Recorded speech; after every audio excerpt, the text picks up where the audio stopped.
How you doing, everyone? It's Billy here from Braw Cast. Just jumping in quick to let you know a little bit about the episode we're about to do with Mikey Motion, because even though we're starting to do them when we're getting out and about and we're recording them face-to-face, this one we did online because of time, and just to let you know, there's a couple of wee technical issues with it. Like at one point, Mikey's camera just completely stops working.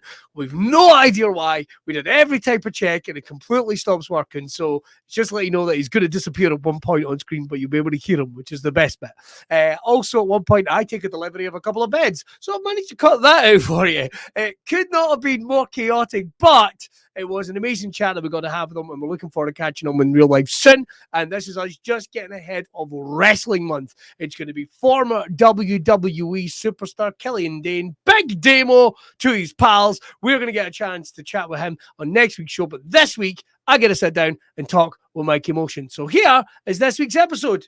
Bish!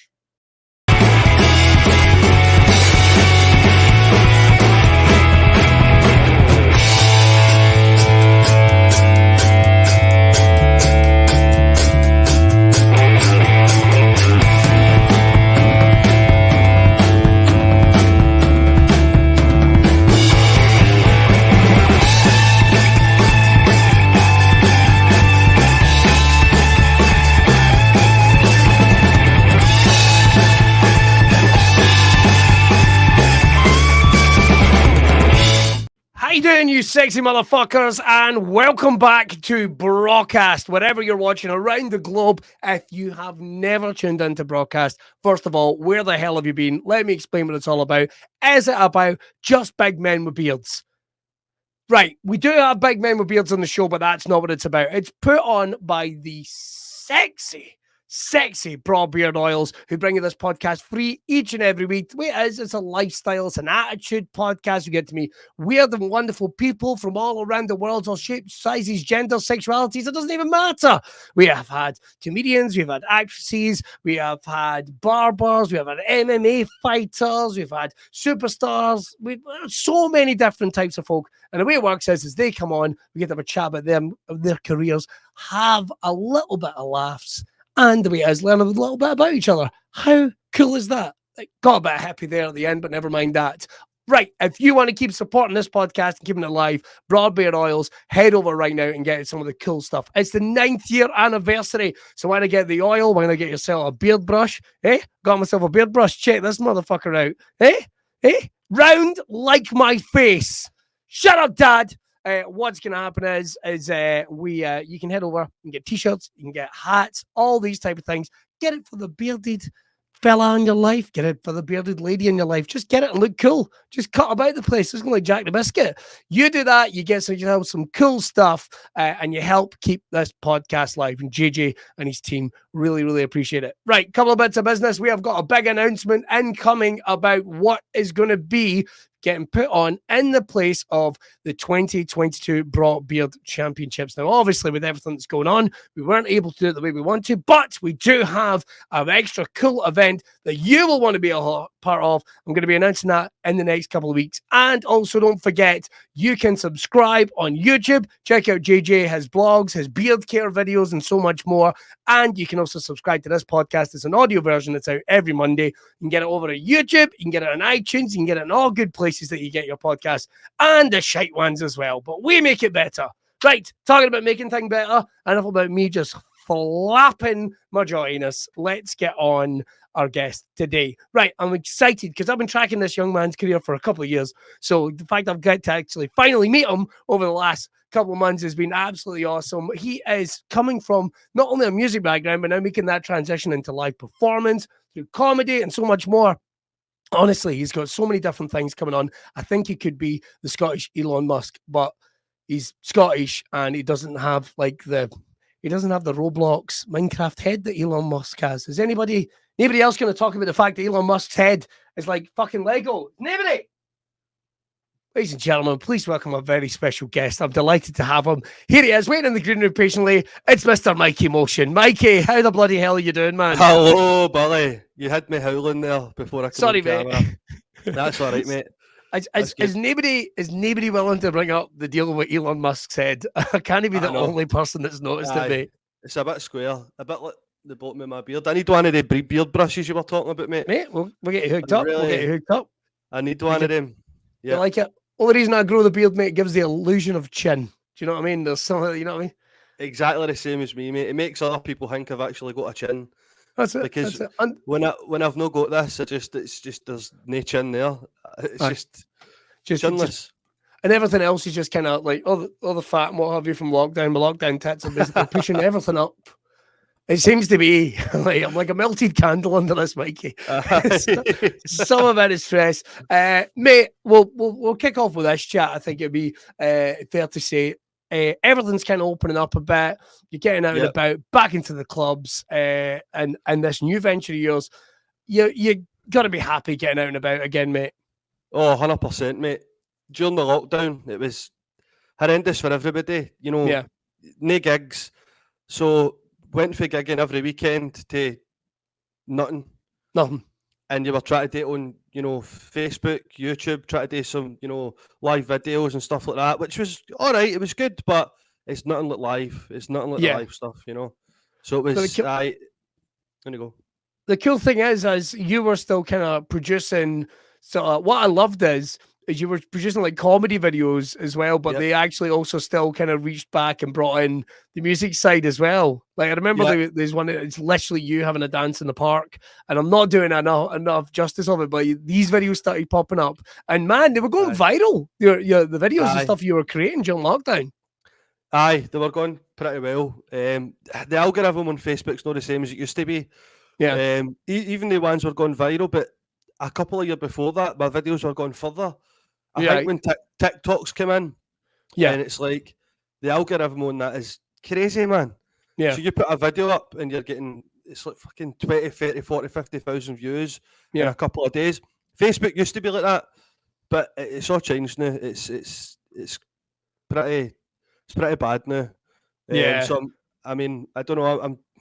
I've made a TikTok for the club, for the Vibrant, but I've not made a personal one yet because I've slagged it so much. Do you know what I mean? I was just a dedicated to Facebook videos and all that, and I was like, no, I can't go to TikTok. But no, I'm thinking about it. I'm really thinking about it now. It's gonna be that one day where the head honcho on TikTok's gonna be like, oh, here he is, fucking Mikey Motion, banned. I'll get banned straight away. Basically, it was like, you know, the way I felt when I listened to it, I did feel magical, man. It felt brilliant. So I just wanted to show that to other people. Like a lot of people in my year at school at the time, they were into like, hip hop. So I was just making these tapes and showing them the tunes and saying, look, listen to that. And then I would get my earphones and put it in their ear and they would be loving it. And that reaction then, I would love that. And they would say, oh, that's brilliant. And it gave you a kind of buzz. Do you know what I mean? Like what you do with comedy as well, when you show people your stuff, when you know the stuff you've been working on, and then the reactions you get, it makes you feel like that's why you do it. Yeah. Do you know what I mean? No, that's it. That is amazing. So in terms of getting out into the clubs with the music, right? Because that's a big jump for any performer to make, you know, from being enthusiastic, letting your pals hear it. And were people encouraging you to get out there with your stuff, mate? Were people encouraging you, or was it just something you wanted to do? Like you say, you saw the videos and you were like, I want to do that because that's what you're meant to do. Aye, well, basically, when I started kind of dishing the tapes out, it got to the stage where like near everybody in the school had one. People for different schemes were chatting my window. But see when I stayed in my mum and dad's, it was like a wee box room I had at the end, and it had two windows, and that basically turned into like a record and tape shop. What? I swear to God, mate, like people would chat my window and come and like 3 in the morning, like, people would be drinking bottles of wine and be like, Mike, have you got a tape? And but when I dished all the kind of tapes and stuff, it was like people were telling me you're going to be a DJ and you should get into DJing, you should try. So it was like I just knew that's what I really wanted to do. Yeah. Do you know what I mean? That's really, like something out of film, Mikey. No, I know it is, man. That seems like something that, you know, I can practically see that in my head. But it was really cool, man. And the days, like it was everything about it. It wasn't just like the music. It was meeting the people, collecting records. Like I would buy records for like £20-30, and I would sell them on for like 100 because they were rare. And it was like it was just a pure buzz. So for a young age, like 13, I was dealing with big money, man, with all these vinyl. you know what I mean? Selling them and just and selling the tapes, and it was CDs, and it was Did just that cool, help man. give you a bit of confidence in terms of like, because you're breaking down barriers, you're dealing with folk day in, day out. Most 13-year-olds are, freaking out about their pubes and what have you, but like you're actually, you're actually getting out there and interacting with people. Aye, well, I wasn't worrying about pubes back then because I didn't have any. I literally didn't have any, man. I didn't have any. That's me just starting to get okay hairs. Do you know what I mean? I don't know what I don't know where this fucking beard came from either. People ask me, is it real all the time? Do you know what I mean? Is it real? What? It is real. Is that a real beard? Fuck off. No. What was the question? About with fake beards? I know, mate. Me probably. Well, meeting new people and stuff, like, getting yourself out there when I was DJing. Yeah. That was a really good thing because you probably think I'm talking shit here, but I'm a really, really, really, really shy guy, right? Deep down. But I've just built up this fucking this monster to go out there and talk to people and meet people, and it's just there now.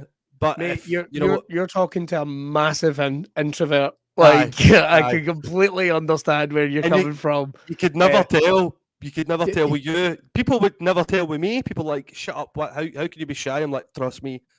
Trust me. Shy. Like, I literally go and ask that man for directions. No. But I could stand up in front of like 1,000 people and say the most horrendous things and make them laugh, which is fine. But you can't do that. But the cool thing is, right, 1 second, Mikey. It's just to make you aware. I've got a delivery coming in like that's cool. 5 minutes, but that's fine. We'll treat that as a piss break. We'll treat that as a piss break. So we just say that. And hopefully we'll get your image back as well. We might treat that as a chance. I'll hear the dog going, so it'll be okay. Get straight back into it. But in terms of actually like getting out into the clubs, what was some of the first places that you started playing? Because I guess it's like, it's great. You're getting a buzz with all the right people. And that, as mad as it sounds, like during that time, see when you were giving like tapes to like your pals and your pals' mates and the other skills and what have you, that does create a buzz. So when are we talking first gig? When are we talking first gig? Right. Well, like I said, my first gig was probably about 12 or 13, right? And it was in the pubs, right? It was in community centres for like people that were having 14th birthday parties and stuff. But then all the older people were starting to, have you got a wee Mikey Motion? I was a Mikey Motion. Have you got a wee Mick tape? And then they were wanting me. They were saying, I've got an 18th birthday. Would you DJ? So my mum realised, right, you're getting booked for a lot of fucking parties here. Let's buy you big speakers. Let's buy you an amp. So my mum and dad were always really, really helpful and supportive with buying me like new stuff. So big shout out to them. So it was like literally it was like hundreds of parties, man. It was just every other weekend, and I was like, fucking hell, this is class, man. It was buzzing off it. And then by the time I used to go to RKOS, right, when I was like 11, 12, 13, 14, it was RKO Sundays. Now, when I used to go there, it was wild. It's still some of the best raves I've been to. And I've been to raves all the world, and still to this day, the feelings I got in the raves at RKO Sundays are amazing. The DJ at the time was DJ Dario. I used to look up and watch him and think, I need to be that guy. I need to be the guy that's playing up on that stage. And I just kept thinking about it. And then I think it was like when I was 16 or 17, I must have been 17. There was the DJ competition was announced. It was a new breed DJ competition. You could play any sort of music. You could play, techno, house, happy hardcore, whatever it was you wanted. I played happy hardcore, but it was, like I said, it was like 500 people in it, and it was heats that were doing.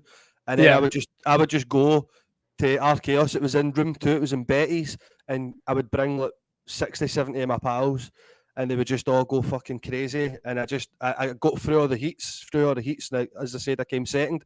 So that was my first actual real club rave experience playing, and the buzz I was getting when I was coming off the decks and when I was on the decks, it was just electric. I was like, fuck me, this is what I need to be doing.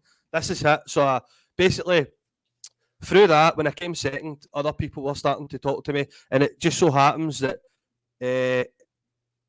Al Twisted, Al, who's my great mate, my mate now, who we promote stuff. He's my agent. He's been my agent for like 10 years. So Al, is he? Aye, so I knew you guys had worked together, but I didn't know that was the case. Oh, that's very cool, man. So basically, he had a partner, Rob Derivum, who's another fucking massive DJ, plays all the world. Making the jump into what some people might call, I don't want to use the phrase, but legitimate clubs. You know what I mean? You've done the competitions, you did our chaos, you've done the birthday parties, which is a great way to sort of learn your trade, your stock and trade. But now you're getting ready to make that jump. We Mikey. Aye, we Mick is getting ready to kind of start that transition into Mikey Motion. How does that come about?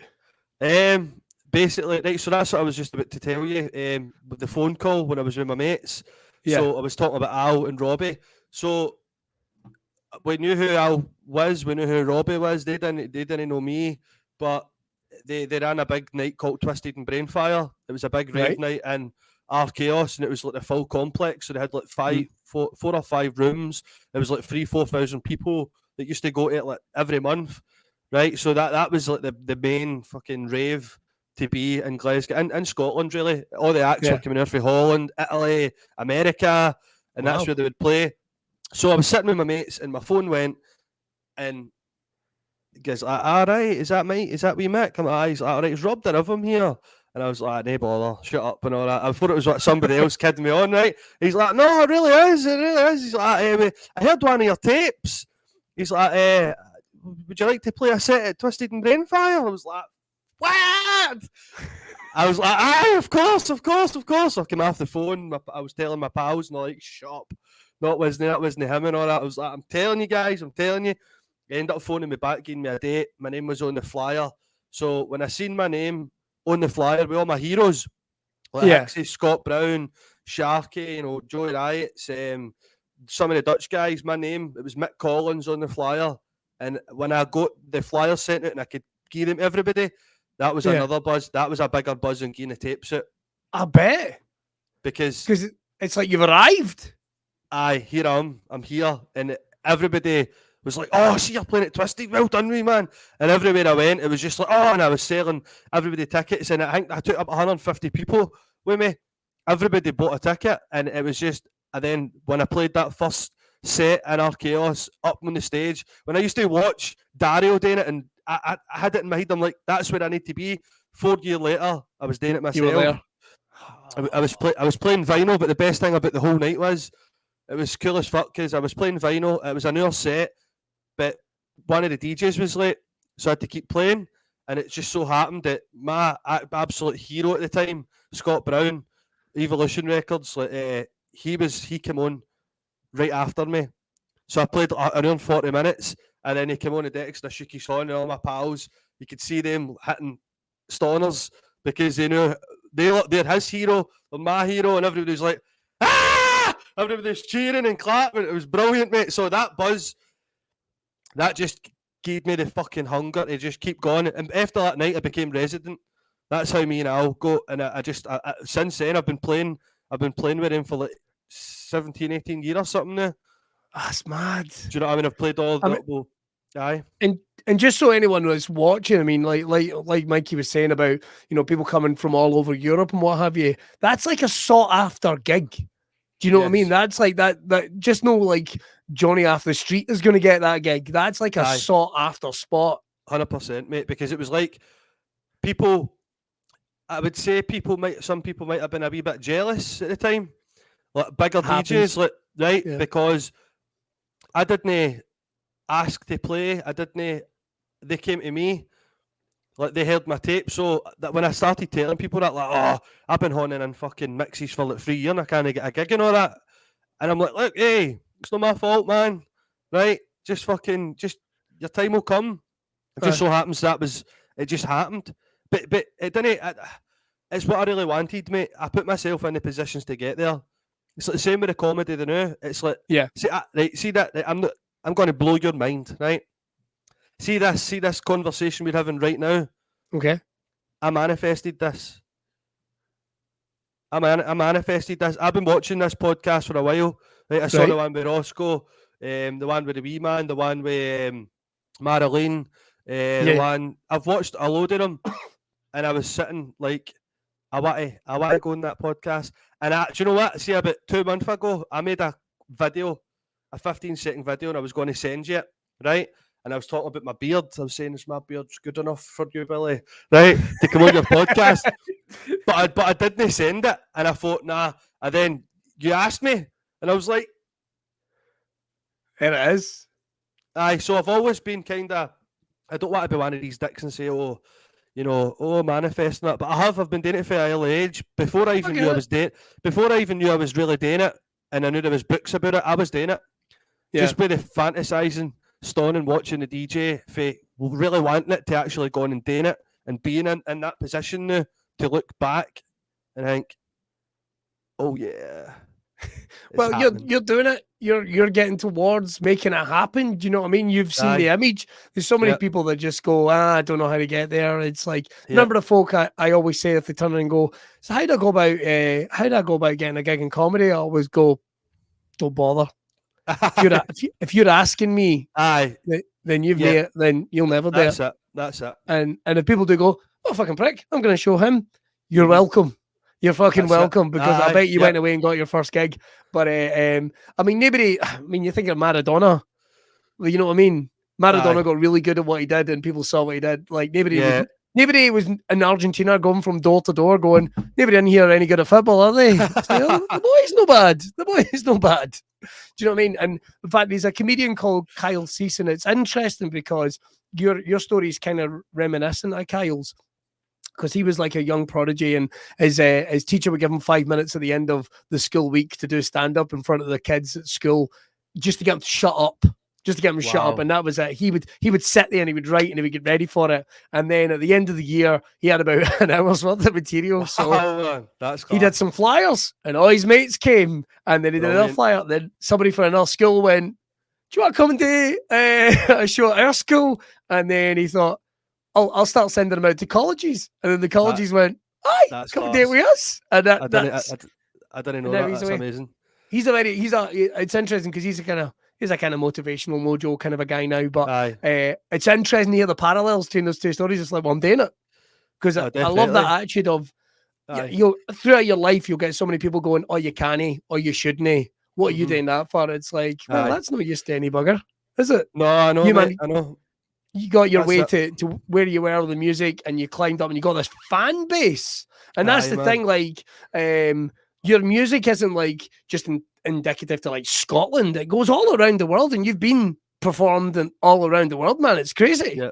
Aye. It was like I done the exact same thing with standing in our chaos, looking up and wanting to be that guy. So we went to my first big rave in England. Was the Hardcore Heaven Weekender, and it was in Pontins. So the fella Pontins gets shut off, and it's just ravers. And then in the main stage, the main arena, they've got all the big DJs, and then they've got about 3 or 4 different rooms with different styles of music. So me and like 20 of my pals went into that, and again, it was just all the big top DJs that were playing. So me being me, as I do, went all the way down, and I just stood and I watched, and I just wanted it. I wanted it. I wanted to be on the other side.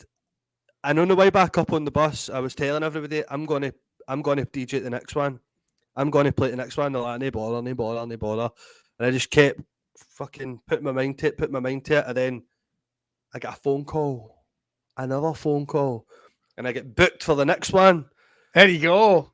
Right, and that was, for me, that was it. It was the rave buses, the journeys, all the ravers, all the patter, all the way down in the bus. You know, the people that you met, the music, the sound system was fucking frightening, man. It went right through you, like, just so good, right? Just so amazing.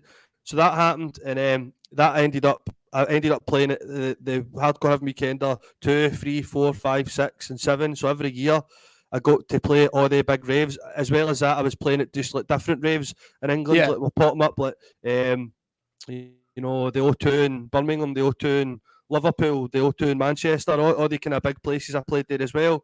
And then I think it was like in 2007, I get booked for Spain to go and play HTID in the Sun, Hardcore Till I Die in the Sun. So it's a week festival, and it's just, again, just hardcore, just like all different rooms, ravers from all the world. I get booked for that, and I played at 4 or 5 of them. And then for there, I get booked to go to play at Ibiza.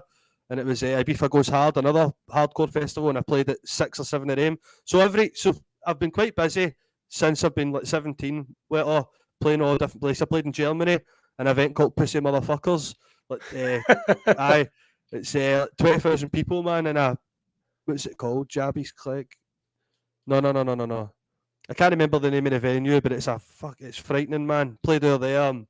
Aye, man. So I've always kept busy with that, and I love it, man. I really do love it. And I always will DJ. You know what I mean? I'll still get booked for gigs. I'll always go and do it because I still love it. Still a passion you know for you. It's still a passion, mate. Aye, yep. So after all that and the success in building that out of nowhere, will we say, a young man suddenly appears on the comedy scene, right?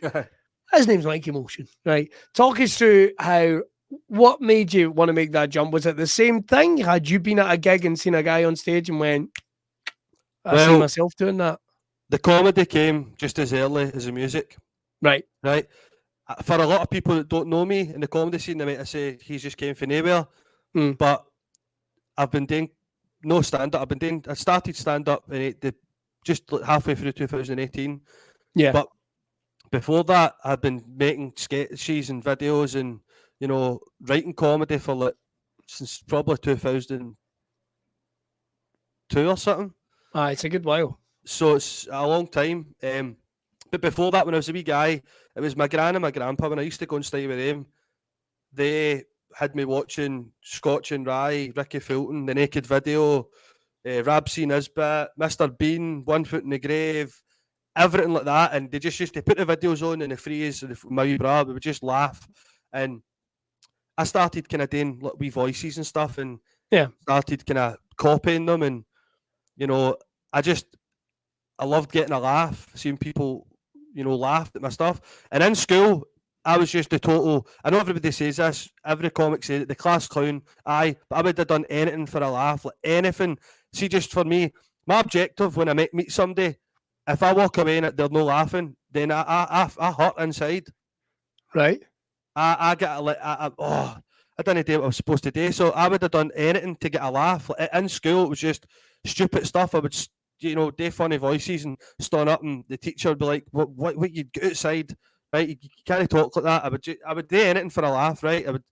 Honestly, it was like that was my kind of, when I meet somebody, I need to make them laugh. And basically, through all the all the stuff I watched, like all the kind of sitcoms and that with my gran, that was I built up a collection. It was everything. Peter Kay's Phoenix Nights. It was Billy Connolly. Everything. So by the time it came to I don't know, the first sketches I was making was with a Game Boy camera. It was a long time ago. Right? So that was before video phones came out. Me and my mate would Have you still got any? No, mate. You've still got some of the Game Boy camera sketches? They're long gone, man. Me and my pal had the Game Boy camera and the Game Boy printer. So we would take pictures of people in the scheme and in the clothes, and we would make their face go funny and write stuff on it and make it stickers and stick it on their door. We were wee shakes, man. But that's where the first try to record myself being funny came from. And then when the video phones came out, it was just recording stupid sketches, then putting wigs on and doing different characters. And I was putting them on Bebo, right? It was Bebo for ages, and then it was Facebook. And then when I started kind of getting a reaction from people on Facebook, it was posting something funny. I kind of built up this kind of persona on Facebook. Obviously, I built up an online persona on Facebook, so sometimes I could write something sometimes, and it's not even really that funny, but people will, it's so funny. That's what obviously I'm trying to get. I'm trying to take that to stand up, but it's hard. Do you know what I mean? It's fucking very hard, but the comedy's always been there, and everybody's always said to me, you should really do stand up. Every job I've ever had, right? Every single job I've ever had, I've never ever worked. I've just made people laugh all the time. I thought about stand-up comedy. I've been put into the office with this manager. I worked in this place for 4 years. Look, Mikey says, everybody loves you here, and you're funny, but funny's not enough. You're not really. I'm sorry. I'll try harder. I'm sorry, but Aye, that's what it was. Just for me, it was just always making people laugh. And deep down as well, as well as the music stuff, I always knew I was gonna try stand up at one point. Yeah. Started doing a lot of karaoke as well. Okay. And you need a bit of chat to do karaoke as well. You need a bit of chat to do karaoke as well. Yeah, I'm doing karaoke tonight as well. But we'll go back to when I started. I was doing karaoke, and in between it, I was just trying to make people laugh, and I was doing it. So before I even done stand up, I was already stoning with a mic and making people laugh, right? So I thought, right, fuck it, I'm gonna really go for it. And then the obsession came. I've watched every single thing you can watch about stand up. I've read fucking umpteen books. I listen to audio books. There's books I've read like 20 times. Right? Honestly, like listen to them. I fall asleep listening to them. I'm a fucking nerd. Right? I've watched every bit of stand up you can. I don't sleep. I sleep for like 3 hours a night, and I'm just fucking watching. I try to get to as much stand up shows as I can. Mate, seeing guys like yourself, man. See, like the first time I saw you, man, on stage, it blew my pubes off for real. Like me and my pal Sean. Like, Sean's a hard guy to please, right? He's my biggest critic. Right. I'll do things and he'll be like, no, roll his eyes. But other people like it. But he's hard to please. And when you went on, me and him were like, fuck me, man. That guy's electrifying. Like, seriously, fucking, pump it up, funny, boom, boom, zinging and zanging. Wonder what the gig was. I think it was at the stand, mate. All right, I think okay. It was at the stand. But honestly, mate, it was the stand. But seeing guys like you, Roscoe McClelland and all that, I thought, like, right, I already do this online. I already make an ass of myself and do all these stupid sketches and videos. Everybody knows what I'm like. Let's start doing it live. Let's fucking go for it. And then when I did, it's just like the DJing. I want it so bad. Back then, the fire I had, it's new. I've already done the DJing, right? That'll always be there. I don't need to try anymore. I can play in front of fucking thousands and thousands of people. I don't get nervous. I just got to enjoy it. Now I've got something back. I'm like, I'm shiting it so bad. I want to run away, but when I'm on the stage, I'm fine. And then I'm getting better every time. I'm writing a lot. I'm writing all the time, and I'm trying new stuff out. And it's like, I just love it, man. Just the buzz is just, it's better than the DJing. The stand-up buzz I'm getting is a lot better than a buzz that I got for DJing. Right? Because I think when you started gigging, which would have been, I don't think we got the chance to gig together. No, I don't think we got the chance to get before lockdown. Everyone forgets that 2-year period, don't they? Where just everything shut the fuck down. And so I think the first time you and I shared a lineup, I think is Laugh in the Park. Yes. And even then, it was great to see the support for you that was already there. And I remember thinking, that's cool as fuck. That's cool as fuck. This guy, and also this guy's putting the work in. And hey, if there's any other comics watching and you're going to get pissy about it, he's doing things like, advertising the gig he's on and letting people know, just the little things, man. If every comic did, how amazing the scene would be. But never mind that. See, the thing is, Billy, see, obviously, the comedy scene is no different for the hardcore scene, the music scene, the DJ scene. Right. So it's all the same stuff. It's all the same people sharing flyers. There's jealous people. There's good people. It's the same. People are people, right? Because it's very, very similar. So I've already dealt with everything that I could deal with. That prepped you for coming in. It's the same thing, man. If I'm on a gig, I'm going to share the flyer, right? I'm going to share it. I know people I can't share it because they've got their own gigs on or they've got too many. But even just one share, that's fine, right? Share. But a tweet or something, man. Just say you're playing here, get people to come. But the thing is, like I said, the comedy scene for me is no different. I'm running into the same, no problems, but same sort of people.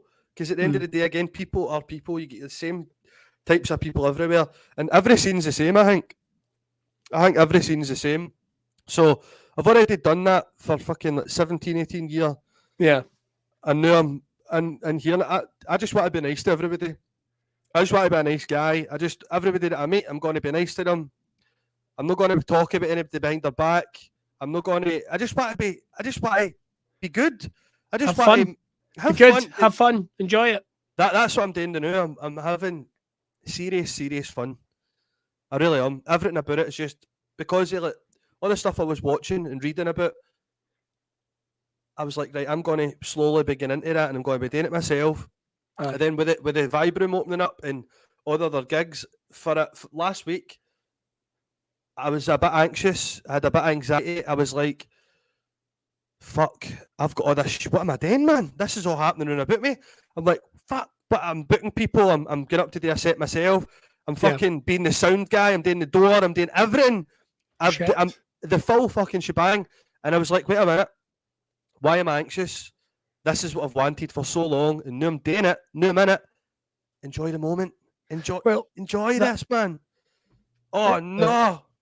You're in the stream, but you're on. Your camera's just popped in, but you're still with us, Mikey. God, right? Okay, right. Well, I tell you, the cool thing is, what's happened there? Why is your camera gone off? I don't know, man. I didn't touch anything. It's weird. Right. Oh, well, I'll tell you, the one thing I've always said, and hey, listen, I've got to do some cool stuff, and I haven't enjoyed it. I haven't enjoyed the moment. That's why it's so great to hear that, because, you know, we end up doing gigs and you start getting anxious about it. The one thing I always do to kind of center myself is like, hang on, this is a really great gig. You're here doing this. You did all those shitey gigs. You did all those road miles. You did all those other things that led to this. So you could do this. Do you know what I mean? Mm-hmm. And that's why it's always like, so enjoy it. Remember all the bad times and stuff that you had a smile on your face and you got through it. It's like, why aren't you getting ready to enjoy this? I know what I mean? It's a great attitude to hear, man. It's an amazing attitude to hear, and it's doing you so well, because I know you've been busy. You've been out gigging all around about with some amazing folks as well. I know you were hitting it heavy at the Fringe as well, which brings us to where we are right now, taking on a venture which I don't think most comics will do in this day and age. But you've opened your own comedy club. I have, me. Man. It just happens. What were you thinking? I mean, it's cool. I mean, don't get me wrong. It's buzzing. It's amazing. Why was it you thought, I want to do this? Is it a case that you wanted to learn more about the industry, or you just want to have that platform? Or is it because, like you're saying, you just want people to come and have a good time? Everything that you just said there, it's everything you just said. So, obviously, again, my head, it just dreams, man. And then when I create these wee things in my head, I see it and I think about it, and I just start moving these feet towards doing it. It's weird, right? But I was in the Monkey Barrel about a year ago with my pal. I think it was Monkey Barrel 2. We were just sitting down, and it was people. It was maybe not a year ago. When was it? Not that long ago. And it was like me and my pal turned to me and he says, "Look, would you love to have like a wee room, like a wee comedy room?" I says, "Aye, I really would." And I just started thinking about it, and I'd went to see a few pubs and stuff to start a night, like, even if it was an open mic night. Yeah. And just nothing felt, you can't do comedy in here, it's not the right place. And then, out of the blue, I get a phone call. No, basically... Where is your number, mate, that you get all these phone calls? Where is your number? I know, mate. I've had the same number for fucking 20 years as well, I think. Must be in some toilet somewhere in fucking in a train station. Call this guy. No, basically, it was a message I got, right? It wasn't a phone call, I'm lying. It was a Facebook message, and it was a guy saying, "Look, see you're doing well with the comedy and stuff. We've got the club opening up. How do you fancy doing a comedy night?" And I was like, "Right, okay." I says, "Can I come and meet you?" He says, "Aye." So I went to meet him the next day, and it turns out he knew me. He was like one of the kind of younger boys from back in the day. But it turns out I know his mum. So they've bought the club. And then we had a couple of sit-downs. But see, when I walked in the place, mate, honestly, I was like, fuck me, this is a comedian's wet dream in here. Right. Just the stage, the low roofs, the white's painted, the chairs, everything about the place. I was like, right, this needs to happen. And he says, "Look, well, I'm willing to give you every Thursday. You're the Thursday night manager. It's your baby. You do what you want." So I was like, right, I wanted to come up with a cool name. Every name that I thought of or wanted was used. It doesn't matter if it was in England, Scotland, or Arizona. I wanted something original. And thinking, right, what can I call it? And then I thought, right, when I walked in that place, I got a vibe. Cool I got a great vibe, and I want everybody else to feel that vibe. So definitely, the vibe room came. I didn't sleep for like 2 days. I made the logo, the banner that you see. I made all that. I just my mind took over, and I just ran with it. And then fucking 3 weeks later, here we are, a comedy club. We've got fucking great acts on. We've got your cell phone, and it's gone well, man. Mate, it's brilliant. Like, honestly, Mikey, your enthusiasm and your attitude, like, man, it's like chicken soup for the soul. It really, really is. Cheers, it's the testament of getting up and just fucking doing it. If you want to, manifesting it and doing it. So what's exciting you going forward, mate? What are you excited about? I know you've got the club and all that, but what are we excited about for you? What would be, if you could give me, because they seem to keep happening, so give me a couple of things you'd like to manifest right now. Tell me what they are. It's something we can look out for you doing. The armadillo. Nice. I've been thinking about that for a few years. Then it's a hydro, mate. See, that's a weird one. Cause I sat in the It's amazing how you can change your attitude. I was at the Theatre Royal last night. Right. See the show, and I actually went, I could do this. I could do this. Yeah, that's what it is, mate. Why did I not think I could do that? I could do this. Yes. When you see somebody doing it right, it goes back to when I was telling you about Archaeos and DJ Dario. If you're in the same room as him, he's a human being. I'm a human being. Yeah. I'm looking at him doing this. Why can I know that? Yeah. Well, how can I know? How can I know? Everybody else that plays the hydro or whatever, how can I know do that? They're the same as me. They've not got any powers. They've not got any. You know, they do what they do. The only reason they're doing it is because they made the decision to go and do it. That's it. They decided, and they moved in the right steps. They met the right people, and it happened for them. So why can I not do that? Mate, when you do the armadillo and then the hydro, I will be front row centre. I will be front row centre. You will be fucking involved, man. Oh, there we go. Yes. Billy, listen. I'll be there cleaning the seats in the front row. Billy, see, anything that I've done in comedy, I've always kind of asked you to, I've always asked you to either host it or play. Right? Yeah, mate. It's very much appreciated.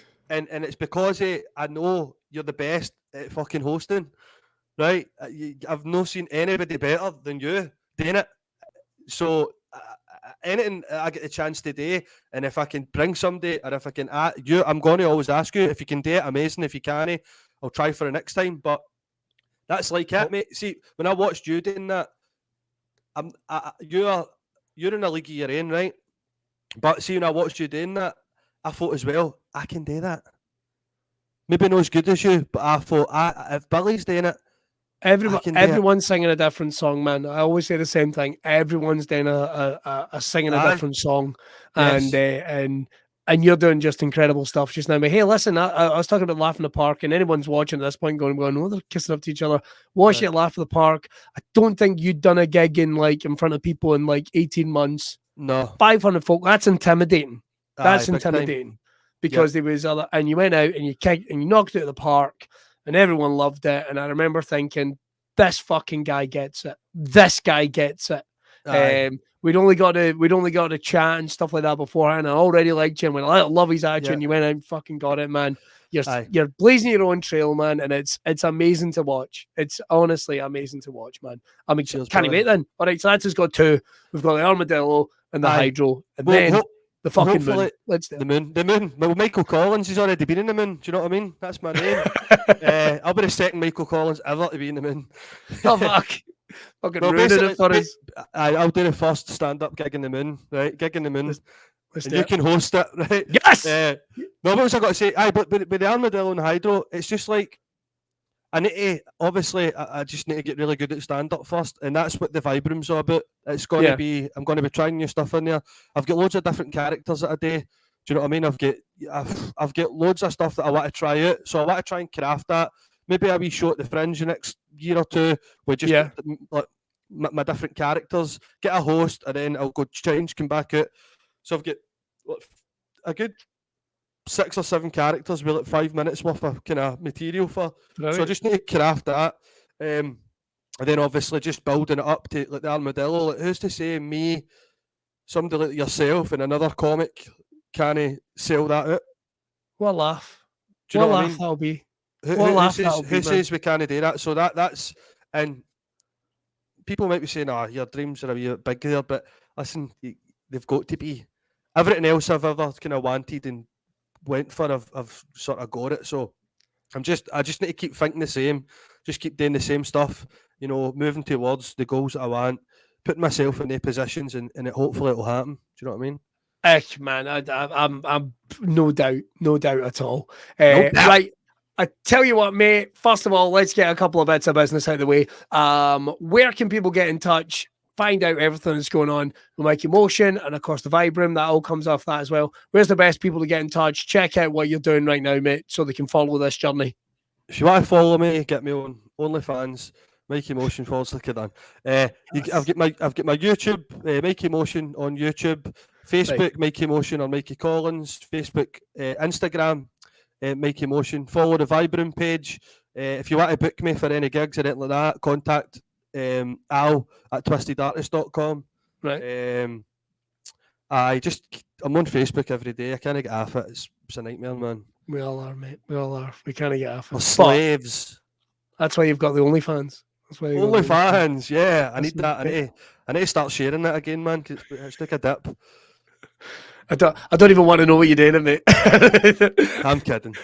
I'll sign up. Listen, that's awesome. And of course, everyone check out Mikey's new venture, the Vibram in Glasgow, every Thursday night. He's got some amazing acts coming on as well, and he's going to be there doing a stint as well each and every Thursday, trying something new. The fact, the way it's meant to be, you're meant to be out there trying the new stuff and having some fun. Yes. So make sure to check it out. Right, Mikey, I'm going to pop you in the green room and I'm going to finish up this Thanks broadcast. Very much, Billy. Pleasure, everyone. Mate. Thanks for getting us on. Love you, mate. Give it up for Mikey Motion. Yes. Right, that's all we got time for this episode. I fucking love that one. Make sure to follow Mikey's journey as well. Hey, but before we finish up, don't forget you can head over, show your support to the guys at Braw Beard Oils as well. JJ's got some amazing stuff getting out. We're on run up to Christmas. Why not get yourself some Christmas bits and bobs for the guy, the girl, and your family? We're on run up to Christmas, so don't leave it too late. Make sure to get that done. And we've got some big announcements coming as well. Right, as well as that, November, we're doing a special here on Braw Cast. It's going to be Wrestling Month. Every guest is going to be from the world of pro wrestling. Got some female wrestlers, got some athletes on here as well. It's going to be awesome. You're going to really, really enjoy it. We're going to be bringing people from all around the world. Our guest next week is actually Big Damo, formerly known as Killian Dane from WWE. We're going to be having a chat with him, catching up what he's been up to since leaving WWE in the summer, what he's got planned. And I've already done it. It's a really inspiring one. You're going to want to check it out. It's going to be an absolute blast. And the boy has a mighty beard, just in case anyone's feeling shortchanged by Mikey's beard was so nice, but mine's is like, honest to fuck, man. His beard looked nice and groomed. Mine's is like jaw pubes. It's ridiculous. I need to get my comment about it. Right, that's all we've got time for in this episode of Braw Cast. I'm going to see you the next time. Look after yourself. Don't forget to check out all the stuff from our good mate, Mr. Mikey Motion, who was on this week's episode. And make sure to hit that subscribe button. Did we say that at the end? What we did?